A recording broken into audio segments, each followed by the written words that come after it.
Is this person actually meant for me? Or maybe you have already been in a relationship and now you're asking something slightly more painful.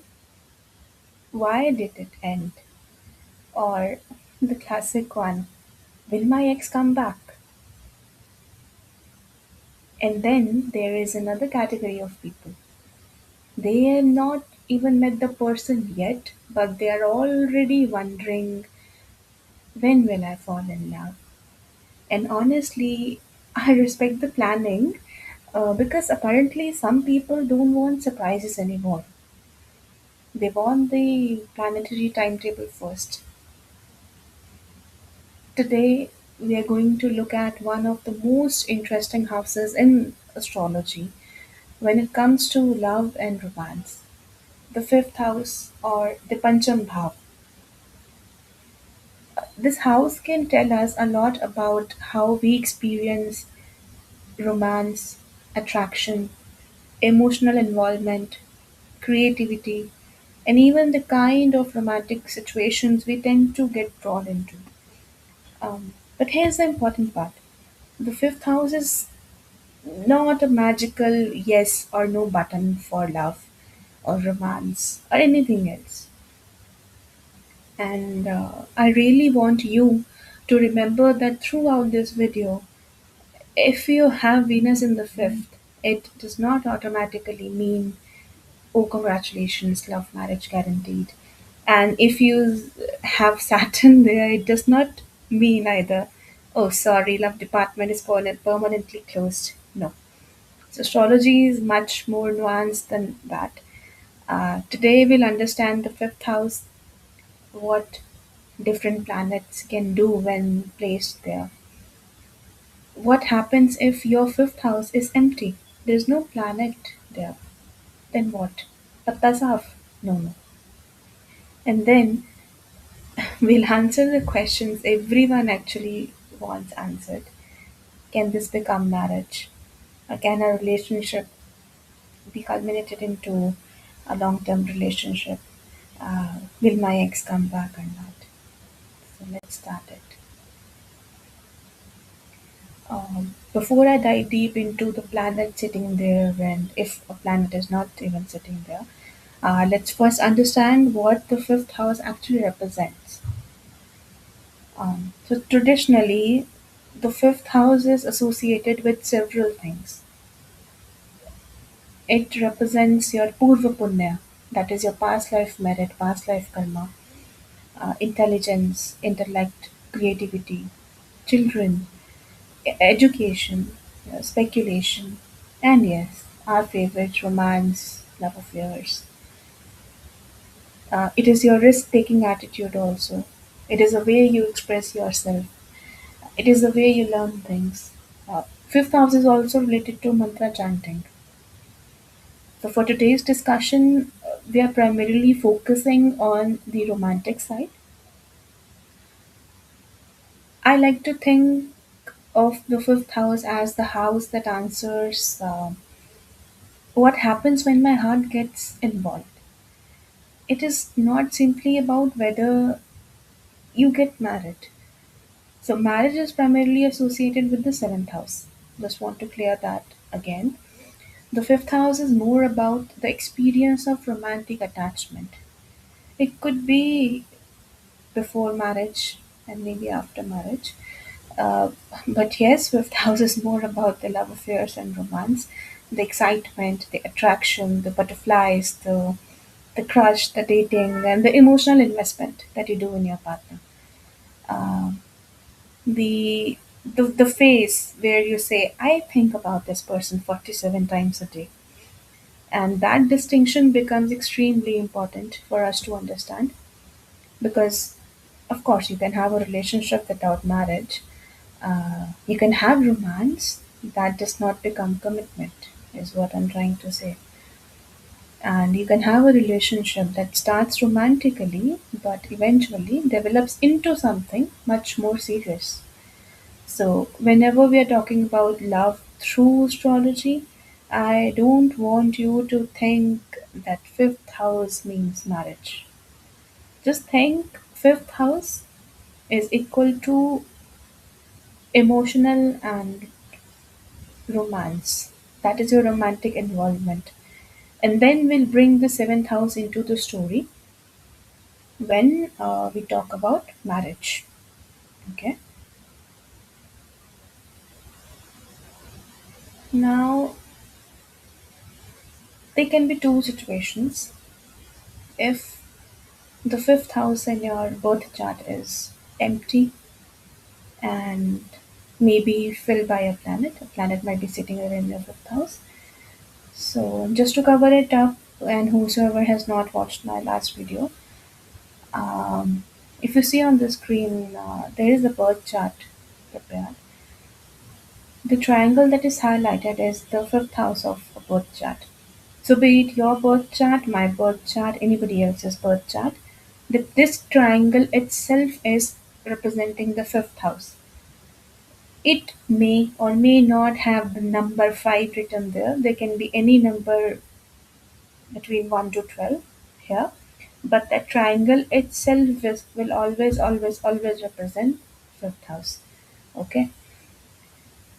Now, some of you are going to check your chart and say, wait, nobody is sitting in my fifth house.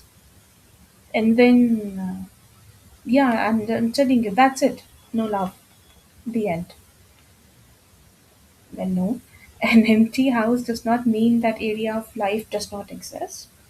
If every house needed a planet sitting inside it to function, we'd have a lot of people with very strange lives. What do we instead do is to look at the sign that is occupying the fifth house. Now, how to look at the sign? There will be a number written in your fifth house. Number can be from 1 to 12, any number from 1 to 12. So on screen you see a table that shows the sign number 1 to 12 and then the zodiac sign associated to it along with the planets that rule each of those zodiac signs. So if no planet is sitting there, or even if a planet is sitting there, say, you can always refer to the sign mentioned there as well. So you can look at both the planet as well and the sign sitting there as well. You will be able to relate to both in the entire video.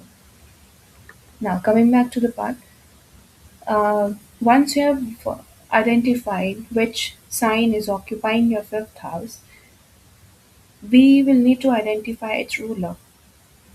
For example, if number 1 is written in your fifth house, here, if number 1 is written here, it means the house is occupied by Aries sign, for which the ruler is Mars, Mangal. Again, if number 2 is written here, it is Taurus. The planet lord is Venus. Number 3 for Gemini, Mercury. Number 4, if number 4 is written here, the sign is Cancer and the moon is the ruler, the planetary lord. Same goes for all the signs. So for example, if number 9 is written here, then it means Sagittarius sign is sitting in your fifth house, for which the ruler is Jupiter. So you will be able to relate to the effects of Jupiter in fifth house, right? Now, now this is all that we covered for if no planet is sitting there in the fifth house. Okay. Now, what is if a planet sits there? Now, here's the fun part. Open your Kundli and then look at your fifth house. The first thing that we are asking is who is sitting there? Which planet is sitting here? Now, in this, we have two example charts. In the first chart, we see Venus. Venus is sitting here. So you can jump to the section where I have explained Venus in the birth chart in the fifth house. And then in the second example, you see Mars is sitting here. So if Mars is there, you can jump to that section. Uh, there can be chances that more than one planet occupies your fifth house. In that case, you can have a look at all the sections that is covered by the fifth house. Say, for example, in your chart, you see Venus and Moon are sitting together. So you will be able to relate to the effects of Venus, the effects of Moon, and also the sign that is occupying the ruler of that particular sign. Say here it is 5 numbers, so you will be able to relate to the effects of Sun also. Okay. Now, our primary work is to look at your birth chart and then see who is sitting there. Is it Sun, Moon, Mars, Mercury, Jupiter, Venus, Saturn, Rahu, Ketu? Because the planet sitting in the house influences how that area of life behaves. And planets have personalities. We have 9 planets, we have 9 different personalities. We have 12 zodiac signs, they also represent certain personality aspects. And astrology is all about the permutation and combination of all these and much more, of course. This is the very, very basic understanding that I can give you right now. And today we will look into this permutation combination being specific to the fifth house only. So you can almost imagine them as different people entering your love life. Venus walks into the fifth house and says, "Let's fall in love." Saturn walks in and says, "Let's first establish whether this relationship has long term potential or not." Mars will ask for maybe chemistry. Mercury says, "What did they mean by that message?" Rahu says, "I want this person. I don't know why, but I need this person. I want this person in my life." And then Ketu can say, "Actually, I'm not sure. I wanted a relationship in the first place. I'm confused." But remember, we are not judging these planets as simply good or bad. Never. We are understanding how they modify the fifth house and therefore what effect that you're gonna have if at all a planet is sitting there or whichever planet is influencing your fifth house. Okay. Now, this is probably the simplest way to understand the difference. Imagine a relationship as a story. The fifth house is the chapter where you meet someone, feel attracted, start developing feelings, go on dates, experience romance, and think, "Oh no, I actually like this person." But then the seventh house asks a different question. Can this become a committed partnership or marriage? So, fifth house is love, romance, attraction, affairs. Seventh house is marriage, long term partnership, your spouse, your public image. Now, here's where things become more interesting. Suppose someone's fifth house is very active. They may experience significant romantic relationships in their life. But if there is no meaningful planet connected to the seventh house, or there are malefic afflictions to the seventh house, those relationships don't necessarily have to culminate into marriage, or those relationships might not experience a very good married life. Although they might have been doing really well when they were not married, but there are also chances if the seventh house is afflicted or occupied by malefics or there's any malefic effect, the married life might suffer. So, yeah, but on the other hand, if we see connections between fifth and seventh house, that's when we start becoming more interested in the possibility of love turning into marriage. If there is benefic, if there are good planets sitting there, if there are some good things that we can see and connecting between fifth and seventh house, then in that point of time we can say yes, there is a possibility of love turning into marriage. We'll come back to that later on in this video. Now let's jump to which planet sits in which house. Yeah. All right. So now we know that uh, what the what fifth and seventh house represent. We know that an empty house is not a disaster. So let's get to the question everybody has been waiting for. What happens when different planets sit in the fifth house? And this is where things get interesting because the same house can produce very different experiences depending on the planet occupying it. Yeah, I'll just give you a brief again. If there is a planet sitting there, you can listen to the section explained about that particular planet. If you see more than one planet is sitting in a fifth house, you can definitely go ahead and look at both of the sections for those two planets. If there is no planet sitting there at all, there will be a zodiac number mentioned there. You can go ahead, check who rules that particular zodiac sign, and then look at the effects of that particular planet. And yes, if you have a planet sitting there, and then you can also always look at the sign as well as the planet. You will be able to find the relation between all of them. So let's begin with Sun. Sun represents individuality, confidence, authority, identity, and self expression. When Sun comes into the fifth house, romantic relationships can become connected with self expression and recognition. The person may want to feel special in a relationship. They want appreciation. They want to know, do you actually value me? And that's not necessarily a bad thing. Well supported Sun can give confidence in expressing affection and can make someone quite noticeable or charmistic. But now there is the mirror. The same Sun can bring ego into the relationships. You may genuinely love someone but still think, why should I apologize? I was right. And then your partner is thinking the exact same thing.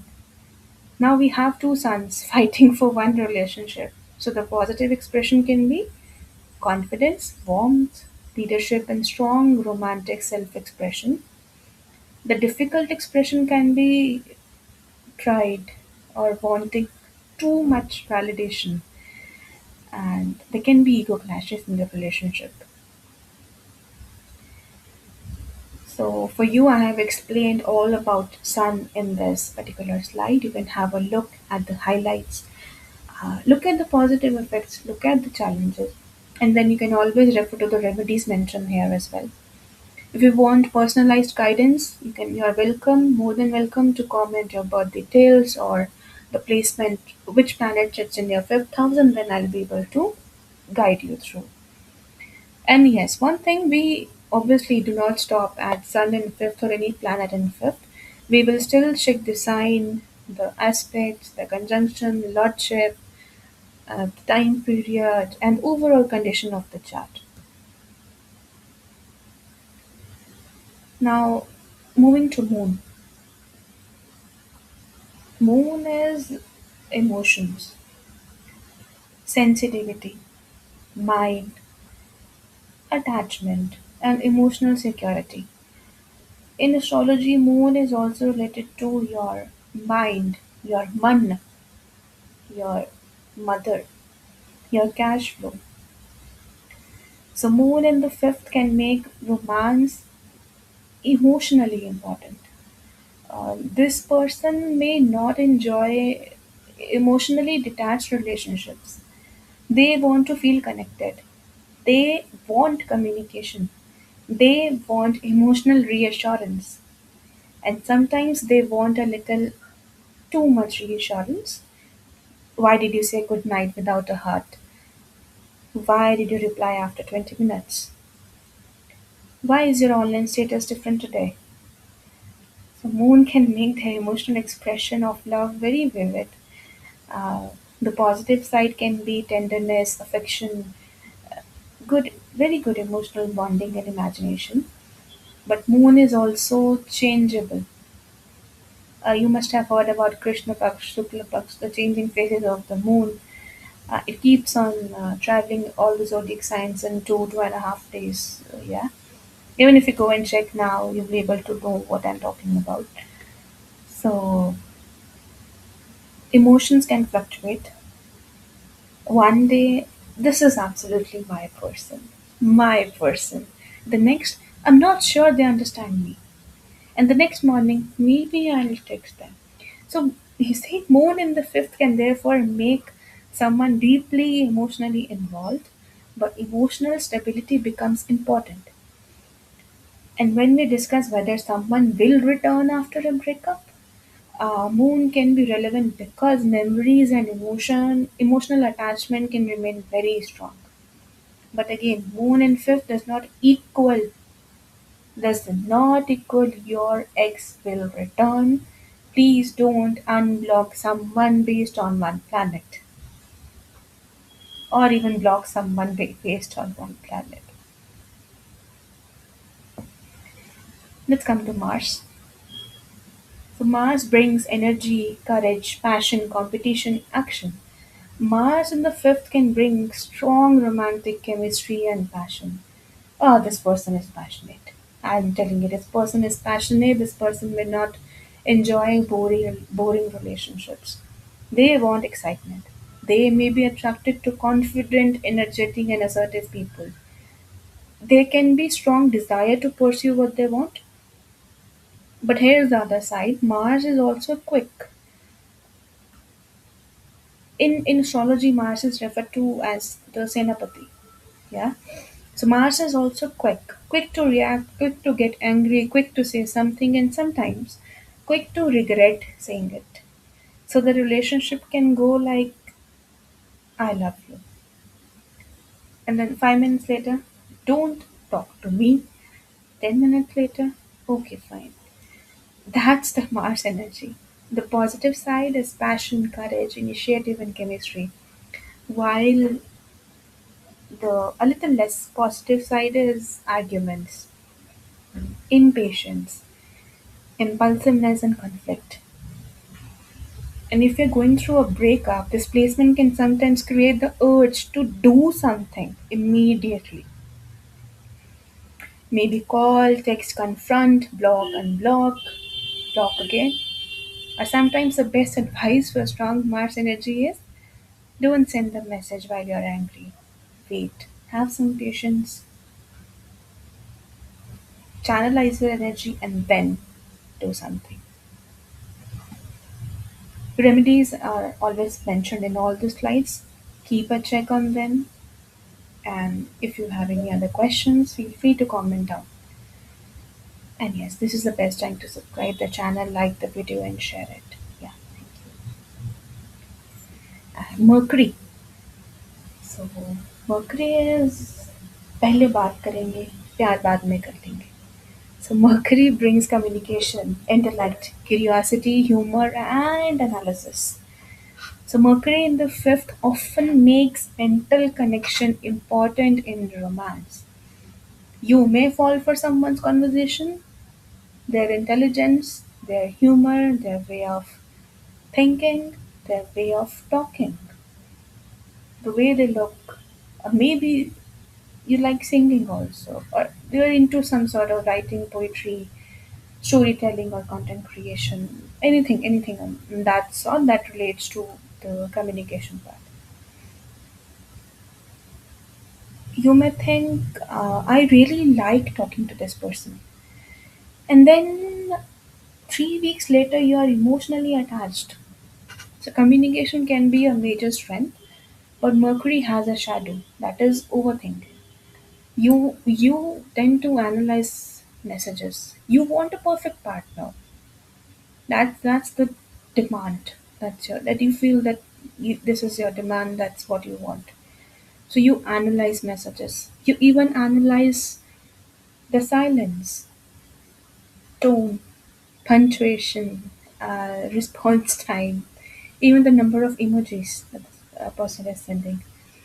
So he used to send one heart today instead of two. What happened? And if your fifth house is Gemini or Virgo, number 3 or number 6 in the fifth house. So Mercury becomes especially important because Mercury rules both of these signs.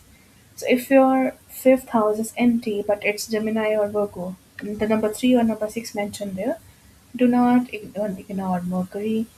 Find where Mercury is placed, that is your fifth house lord, and its condition becomes an important part of your romantic story. The challenges can be because it tends to think too much. It always works as an alert, gives a meaning to all the messages, unanswered messages, or it's silent also. So they may have inconsistency in the emotions. So don't forget to check the remedy section for this. Moving to Jupiter, my favorite. So Jupiter represents wisdom, expansion, guidance, optimism, knowledge, and values. Jupiter in the fifth can make someone look for meaning in love. You may not just want attraction, you want compatibility, shared values, maturity. Uh, you need a relationship that helps you to grow. A strong Jupiter can give optimism in romantic matters.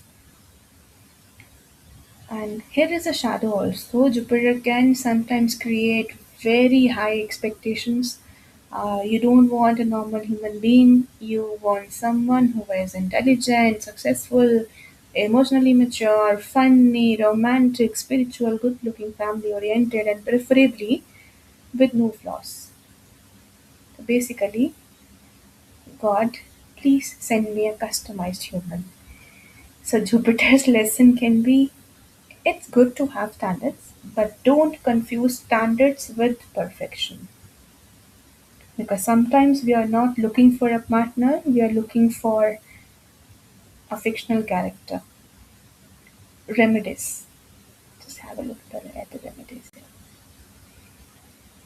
Coming to the planet of love, attraction, beauty, charm, creativity, everything on point, Venus. And I feel we arrive at the placement everybody has been waiting for, Venus in the fifth house. Venus naturally represents love and everything that we were just talking about in the whole video. Um, the fifth house represents romance. So, yes, this can be a naturally romantic placement. There can be appreciation for love, beauty, dating, affection, and romantic experiences. This person may enjoy expressing love. They may be charming, creative, affectionate, romantic, and romance can become an important source of happiness. They are uh, people are naturally attractive to them. These people, if anybody has Venus in their fifth house, or the sign number 2 or 7 in their fifth house, they tend to receive more proposals. They can receive a number of proposals in their life, and they also look for a partner who is loyal, devoted, and who the one who looks good. So, but now the mirror. Venus can sometimes make someone fall in love with the idea of love, and that's a very important distinction. You don't always fall in love with the person. Sometimes you fall in love with the version of the person that exists in your head at that point of time. Say someone replies to your story, nice picture, and your brain says, our children will be beautiful. So, yes, Venus in the fifth can support romantic attraction and love, but we still examine its sign, dignity, aspects, conjunction, lordship, time period, and rest of the chart. And most importantly, Venus in fifth does not automatically guarantee a love marriage, but yes, there are good chances onto it. Exceptions to the all other placements in the chart and everything that we look at. For marriage, we have to bring in the seventh house and its connections. So yeah, Moving to the next planet, that is Saturn. Now let's talk about the planet that scares people the most.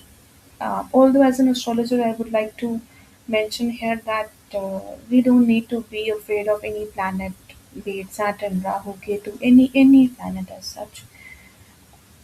As I said earlier, they all have different personalities. There are nine personalities. Everybody has their own work to do. So we cannot hate them or like them for the work that they are supposed to do. It is what it is, and we should not be afraid of any planet as such. Okay. Let's start with Saturn. So someone sees Saturn in the fifth and then immediately says, "My love life is finished." No, Saturn is not the planet of no love. Saturn is the planet of seriousness, maturity, responsibility, patience, and time.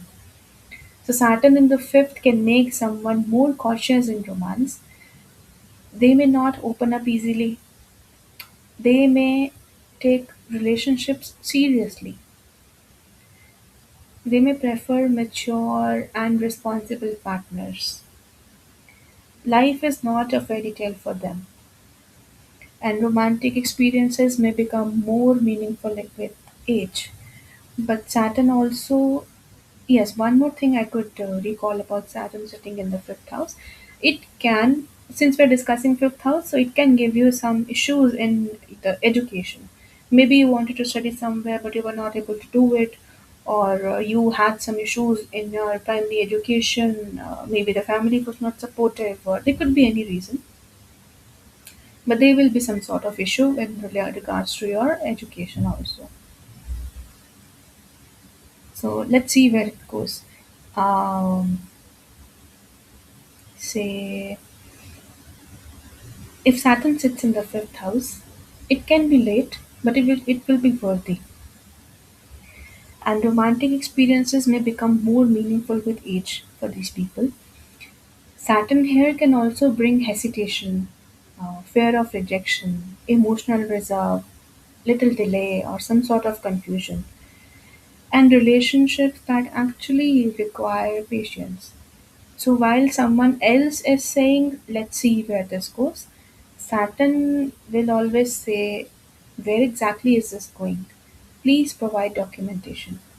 And remember, delay is not automatically denial. Delay and denial are two different things. And sometimes Saturn simply says, not yet, become ready first.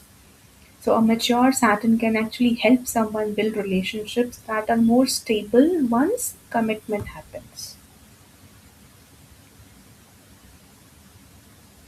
Moving to Rahu,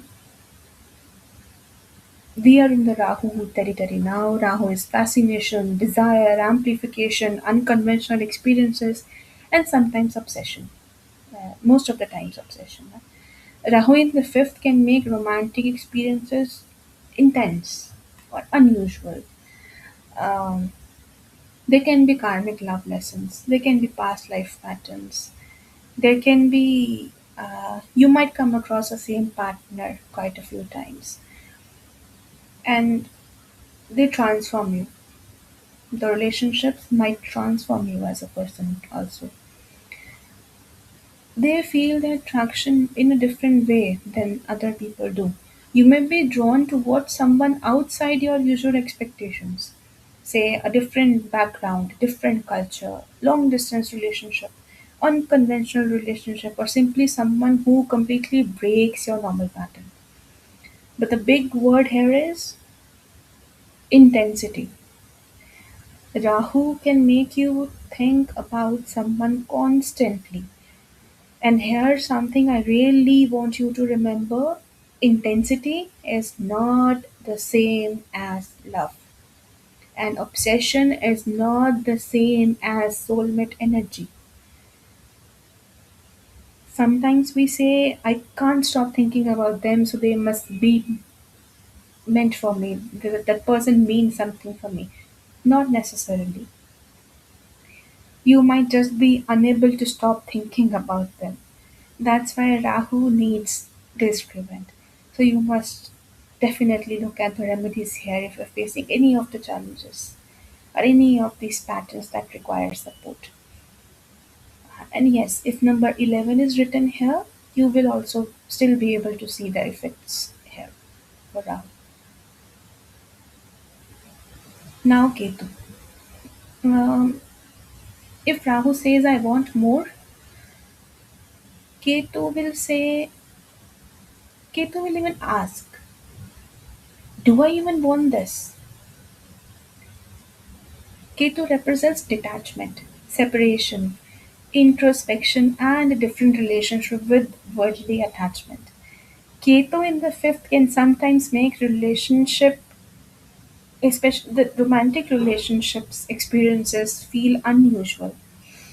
Uh, you may experience attraction but still feel detached. You may struggle to feel satisfied, or relationships may become experiences that teach you something about yourself. But again, Ketu does not simply mean no relationship. That is too simplistic. Please be careful with the word karmic. Every difficult relationship does not automatically become a karmic relationship just because Ketu is somewhere in the chart or Rahu is somewhere in the chart or maybe Saturn has some effect. No. Sometimes the relationship ended because it ended. Astrology can help us understand the patterns. It should not become a vocabulary machine where every breakup gets labeled karmic. So, since Ketu is a detached heart, a deep soul, they feel love differently. They're high on intuition. They are. They look like जितनी दुनिया बाहर है उतनी दुनिया अंदर है. So they have unusual attractions, unusual connections, and they don't like drama at all. But yes, there can be confusions, there can be overthinking. So you must also have a look at the remedies to balance Ketu in the fifth house. Moving to the next one. Um, okay, now let's give it a pause. We've gone through all the planets, but there is an important principle here. Never judge a relationship simply from one placement. If someone says Venus in your fifth means you'll definitely have a love marriage, uh, that is some sort of incomplete. Incomplete. If someone says Saturn in fifth means you will never experience love, that is also incomplete. We need to look at the entire pattern. We examine the fifth house, the fifth lord, uh, planets occupying the fifth, aspects on the fifth, condition of the fifth lord, your Venus in the chart, moon in the chart, seventh house and its lord. Then the timing also becomes important because your birth chart may also show a potential, but when does that potential activate? That we will only get to know with the time period, with the dasha and the dasha thing. So that's where dashas and transits become important. That's where all the other planets in the chart become very important.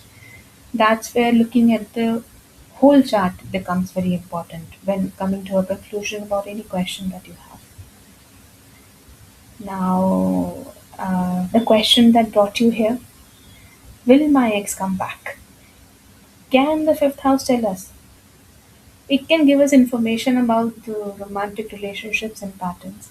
But a specific question about a specific person needs a much more detailed assessment.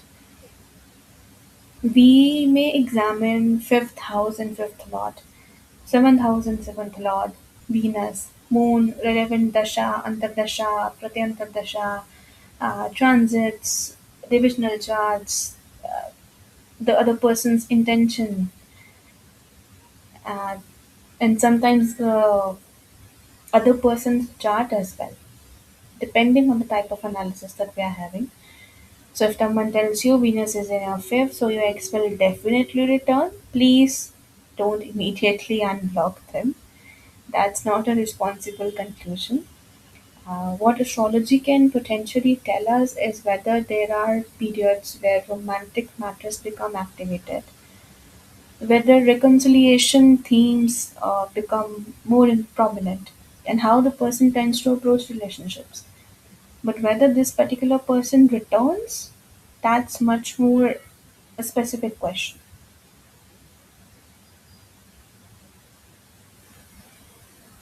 Now we move from love to marriage, and this is where the seventh house enters the picture. If you're asking, will I have a love marriage? We don't only look at the fifth, we look for meaningful connections between the fifth and the seventh house.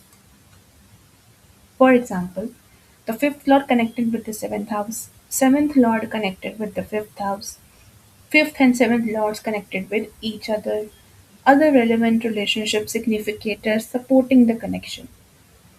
And then we assess the strength and condition of those planets.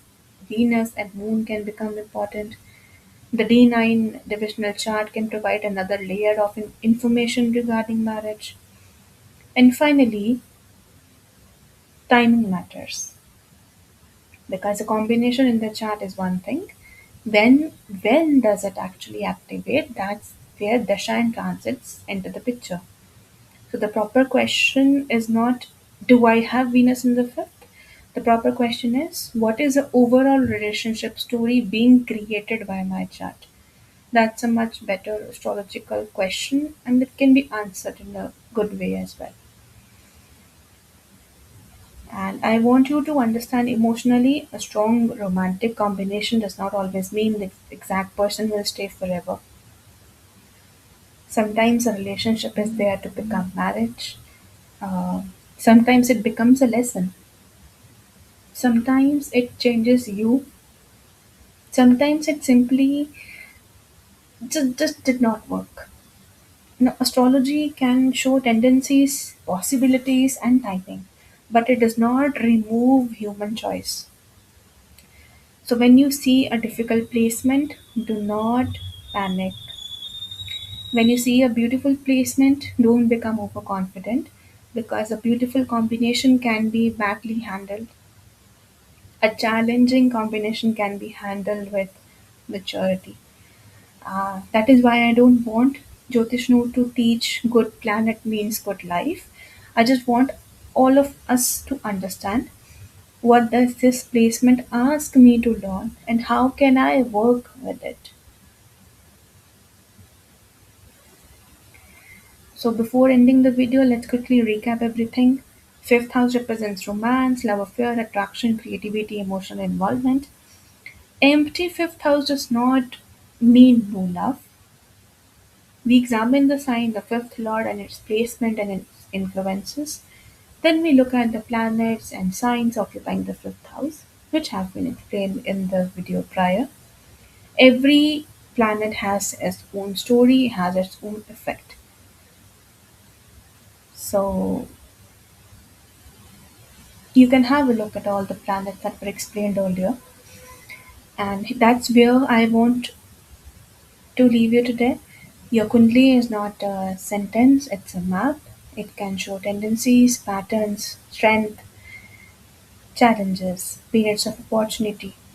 But how you respond to those things still matters a lot. If you checked your fifth house while watching this video, tell me in the comments which planet is sitting in your fifth house. And if your fifth house is empty, tell me which side is occupying your fifth house. Is if there is more than one planet sitting in your fifth house, tell me in the comments. If you need personal guidance, tell me in the comments. You can also follow me on the Instagram channel and I'm available on all the major social media handles. You can even write an email if you wish to. So I'm genuinely curious to see what we are going to find in the comments. And if your actual question is, will I have a love marriage or will my ex come back? Uh, don't try to answer that from one placement. That's exactly where a complete birth chart analysis becomes useful. So for personalized guidance, you can reach out to Jyotish Noor for a consultation. And yes, before you leave, if your ex still has not come back, After watching this entire video, at least let the YouTube algorithm come back to you. Like the video, subscribe to the channel because apparently we need to create a strong subscribe yoke before we create a strong love yoke. I'll see you in the next one. Until then, stay curious, stay grounded, and remember the stars may guide the path, but the steps are always yours.